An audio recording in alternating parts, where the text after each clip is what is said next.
வேலூர் மாவட்டம் ஒடுகத்தூர் அருகே உள்ள ராமநாயினிக்குப்பம் மலை கிராமத்தைச் சேர்ந்தவர் ஜானகிராமன் விவசாயம் செய்து வந்தார். இவரது மனைவி மல்லிகா, இவர்களுக்கு விகாஷ், லோகேஷ், ஜீவா என 3 மகன்கள்.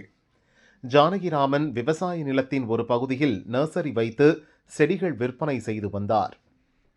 மூத்த மகன் விகாஷுக்கு 2 ஆண்டுகளுக்கு முன் திருமணமானது. அவருக்கு மனைவி மற்றும் ஒரு குழந்தை உள்ளனர். லோகேஷ் பெங்களூருவில் உள்ள ஒரு தனியார் கம்பெனியில் வேலை செய்து வருகிறார். விகாஷ், ஜீவா சொந்த ஊரிலேயே இருந்து அப்பாவுக்கு உதவியாக விவசாய வேலைகளையும் நர்சரியையும் கவனித்து வந்தனர்.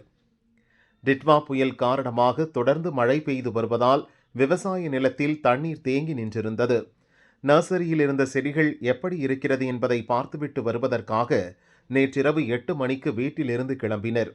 அப்பா ஜானகிராமன் ஒரு புறமும் 2 மகன்கள் மற்றொரு புறமும் சென்று நர்சரியை சுற்றி பார்த்து கொண்டிருந்தனர். அப்போது ஜானகிராமனின் அலறல் சத்தம் கேட்டது. பதறிப்போன 2 மகன்களும் சத்தம் வந்த திசையை நோக்கி ஓடினர். பக்கத்து விவசாய நிலத்தில் வனவிலங்குகள் நுழையாமல் இருப்பதற்காக போடப்பட்டிருந்த மின்வேலியில் சிக்கியிருந்தார். அப்பா மின்சாரம் பாய்ந்து துடித்துக் கொண்டிருப்பதை பார்த்த 2 மகன்களும் அதிர்ச்சியடைந்தனர். நொடியும் தாமதிக்காமல் அப்பாவை காப்பாற்ற முயன்றனர்.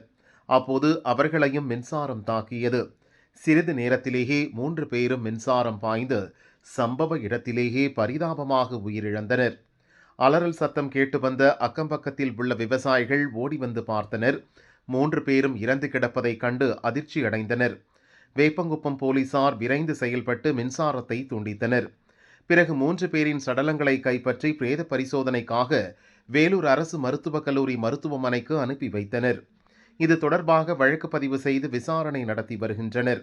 விவசாய நிலத்தில் மழை பாதிப்பை பார்க்க சென்ற தந்தை 2 மகன்கள் இறந்த சம்பவம் அப்பகுதியில் சோகத்தை ஏற்படுத்தியுள்ளது.